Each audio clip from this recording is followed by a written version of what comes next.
What's going on, guys? My name is Josh Kirchner. Welcome to the Dialed In Hunter YouTube channel, and thanks for tuning in to another video.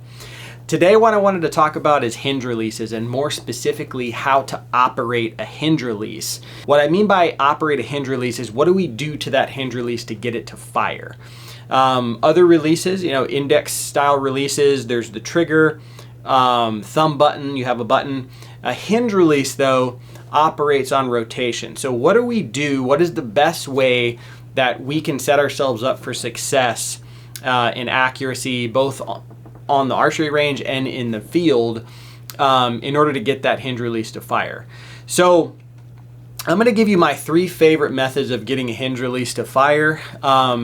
These are just from my experience, what I believe to cater the most to 1, ease of use, and 2, honestly, what I just believe to be the most accurate ways to operate a hinge release. Before we get into that though, a couple quick things. I did come out with some shirts. If you guys are interested in that and supporting the channel, check them out. There's 2 different designs. One of them is for the bear hunter out there. Super stoked on them. Really great quality shirts. They fit awesome and they feel awesome too. So link is in the description for those. Also, I did come out with another book. Everything that I'm going to tell you in this video about hinge releases is in this book. It's called Becoming a Bow Hunter, a complete beginner's guide to archery hunting. So if you are interested in learning more about that, you're new to bow hunting, I highly suggest that you check it out. That link is in the description as well. All right, let's get into this video. All right, before we get into these 3 methods of how to use the hinge release, I just want to cover a few things on hinge releases before we jump into that. First is how to hold a hinge release. Okay, so this is a hinge right here. This is the Evolution Ibex. Love this release. A hinge release is a handheld release, much like a thumb button. Okay, and the way that we want to hold a handheld release and a hinge release is we want a flat hand. Okay, so if you can see that, kind of give you all the different angles here. That's how we want to hold a hinge release. We don't want to like hold a hinge release like this. That creates tension, okay, and does not cater to consistency. We want to hold it like this because all of the pressure when we pull our bow back, all right, I'm going to take the release out of my hand.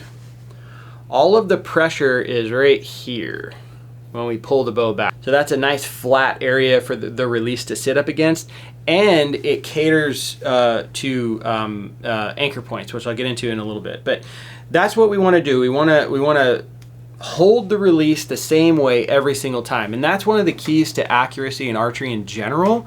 Hinge release or no hinge release is repeatability. You need to be able to do the same thing over and over again, the same way every single time. And if you can do that, you can be more accurate. Consistency is accuracy in archery, okay? So that's what we want to do first. We want that to sit up against that, basically that's that flat part right here on our fingers, okay? And have this flat hand, all right, to hold a hinge release, all right? So this is what it would look like this, okay? All right, that's how you hold a hinge release. The second thing is anchor points, and anchor points cater to consistency, okay? They're little reference points for us, all right? So with a hinge, and the same thing goes with a thumb button, same kind of setup. I'm gonna grab my shot trainer here and show you.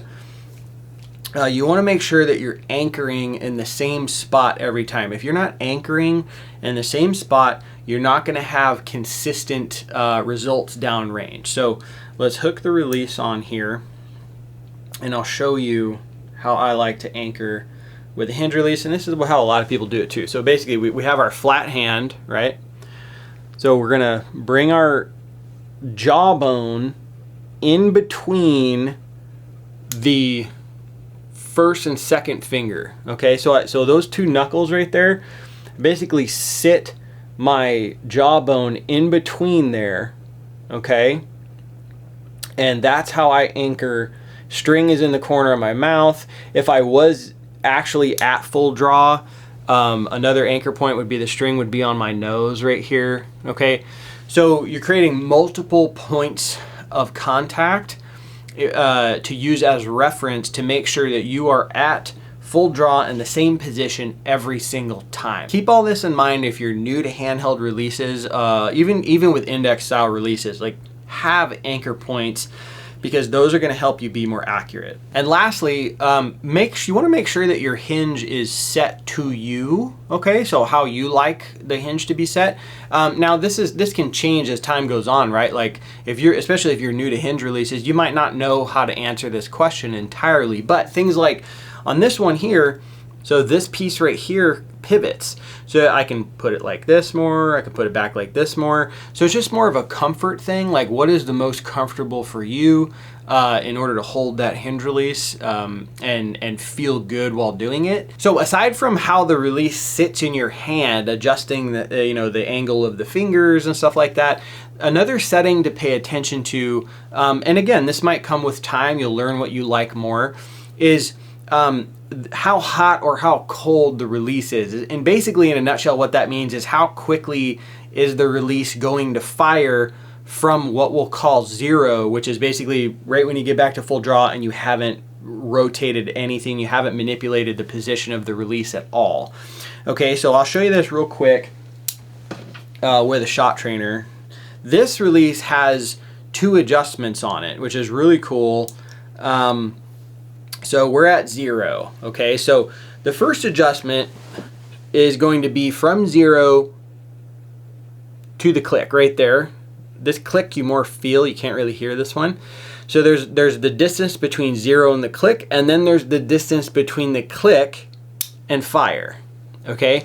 So you can adjust all of that to your liking. If you want to have it colder would mean you want the shot to break later on in the rotation. You can absolutely do that.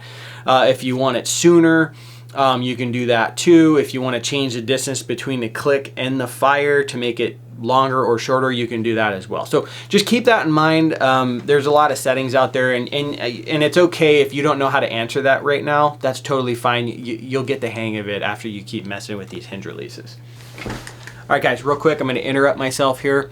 As I was editing this video, I realized that I didn't cover how to draw your bow with a hinge release, okay? Super simple, but if you don't know how to do it properly, you might end up having a bad experience and potentially even a bloody lip, okay? So real quick, and then we'll get back into the meat and potatoes of the video. We went over how to hold the hinge release like this, flat hand, right? All right, now we're gonna attach it to our D-loop. When we draw back, kind of give you an overhead look here, the angle here, see that? All right, when I draw back, you want most of your pressure on your pointer finger, a little bit right here and not that much on this finger, okay? And then I also bring my thumb around it like this. Most hinge releases have a thumb bar right here, and that's what that's for. It acts as a safety, essentially, for when you're drawing your bow, so you don't accidentally rotate the release while you're drawing. This one has a thumb bar attachment. I honestly just haven't put it on yet because I've just gotten used to using it without it. So I'm gonna draw back. This one, most of the pressure, a little bit of pressure on the middle, not that much on the ring finger. Thumb around, draw back, come into the anchor, okay? This is really loose. Come into the anchor, all right? And then you'll get into your shot and go through the motions, all right? So that's how you draw a hinge release. Back to the original video. The very first method that I'm gonna show you is my personal favorite method of operating a hinge release, okay? I call this the relax method. So what we're gonna do, we're gonna hook the release on, and we're at full draw, all right? We're at full draw, we're anchored in. Try to get close to the camera so you can see this. We're anchored in, okay? We got our flat hand. All right, now what we're gonna do while we're on target, we're gonna slowly start pointing our index finger at the target, which is basically relaxing the index finger. Just keep pointing it, aim, don't stop aiming, boom, okay? And it goes off, all right? So I'll do that again. All right, we're at full draw. Something I didn't mention the first go around is what I like to do is I like to manually rotate the release, boom, till I get to the click. then start this process. So we're aiming, slowly start pointing your pointer finger at the target, and it breaks, okay? So what's happening when you do this is you are causing a natural rotation in the release. This is how we've established, this is how the release fires. This is how a hinge release fires. It fires off of rotation, all right? So what you're doing is you're pointing, and when you point, these fingers up here are rigid. Okay, so you point, and the tension of the bow is making the release rotate.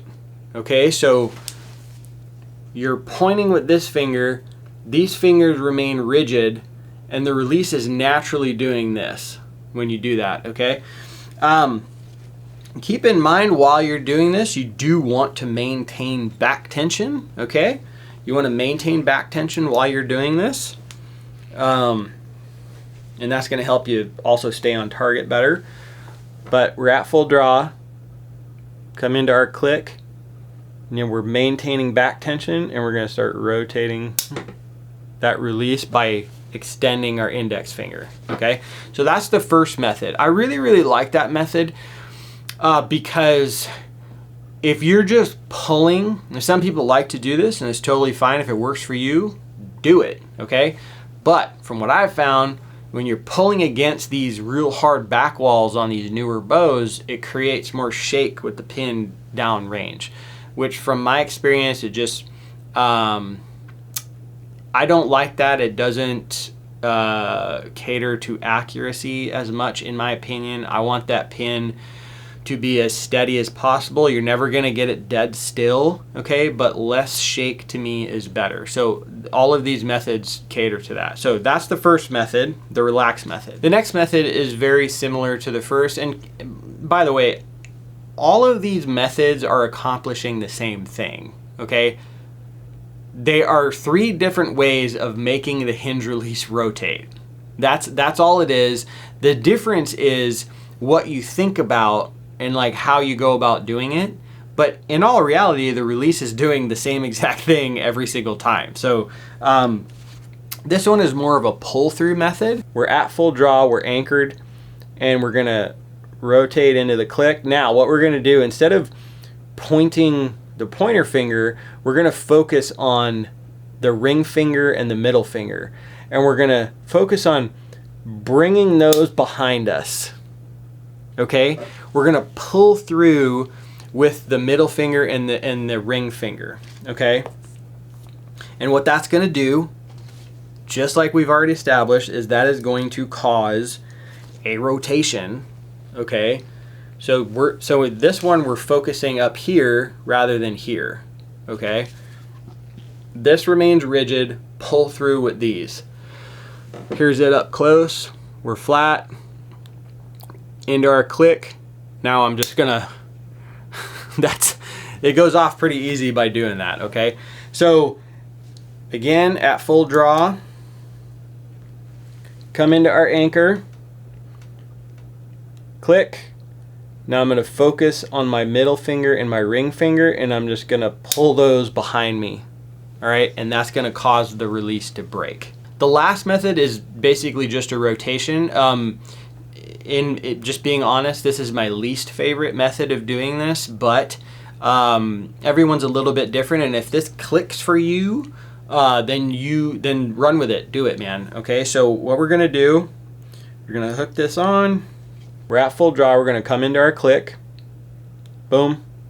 Now, instead of pointing the pointer finger or focusing on the middle and the ring finger to pull backwards, what we're gonna do is we're actually gonna pivot those. We're gonna do both of them at the same time, kinda.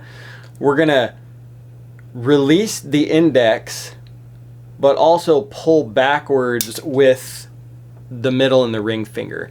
So I'm literally, I'll show you here. Got a flat hand, and we're gonna start pointing that pointer finger, but also we're gonna focus on pulling through the middle and the ring finger and it's gonna break.